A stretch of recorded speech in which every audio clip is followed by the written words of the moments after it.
नबी के खिलाफ एक भी शब्द बर्दाश्त नहीं किया जाएगा। हम ऐसे शर्त भी अपना गर्दन कटवा देंगे, अगर हम शिव के लिए कटवाएंगे तो हम नबी के लिए भी कटवाने को तैयार हैं। नबी के इतना ये कैसे आप हो गए? अरे भाई मैं इस्लाम फॉलो करता हूँ, मेरे पास कुरान है, अब कुरान में नबी का बढ़िया जिक्र है।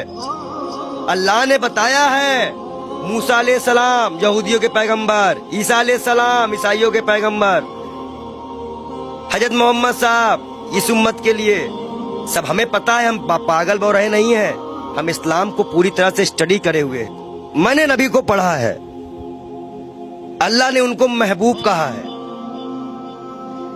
उनका दिल इतना साफ था कि एक बूढ़ी दादी जो है कूड़ा फेंकती थी और डेली उन पर कूड़ा फेंकती थी, एक दिन वो कूड़ा नहीं फेंकी। हमारे नबी ने उनका हालचाल लेने उनके घर गए थे। उन्होंने कहा है कि अगर पड़ोसी भूखा है, वहां उन्होंने हिंदू मुसलमान नहीं बताया है कुरान में, आप कहीं भी देख लीजिए, नहीं है। कोई भी भूखा है तो आप खाना नहीं खा सकते। एक बार वो मक्का मदीना इस्लाम फैलाने गए, लोगों ने विरोध किया, पत्थर मारे, जूते तक में उनके खून, उनकी जूती जो थी उनपे भी खून आ गया था, भर गया था।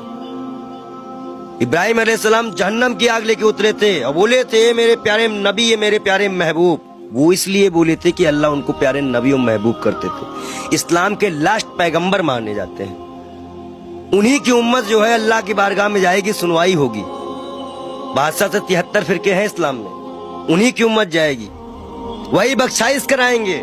अल्लाह ही जानता है मोहम्मद का मर्तबा, लेकिन ये सिर्फ इसलिए हो जाता है कि उस साहब लगाना जरूरी है, मोहम्मद साहब का मर्तबा।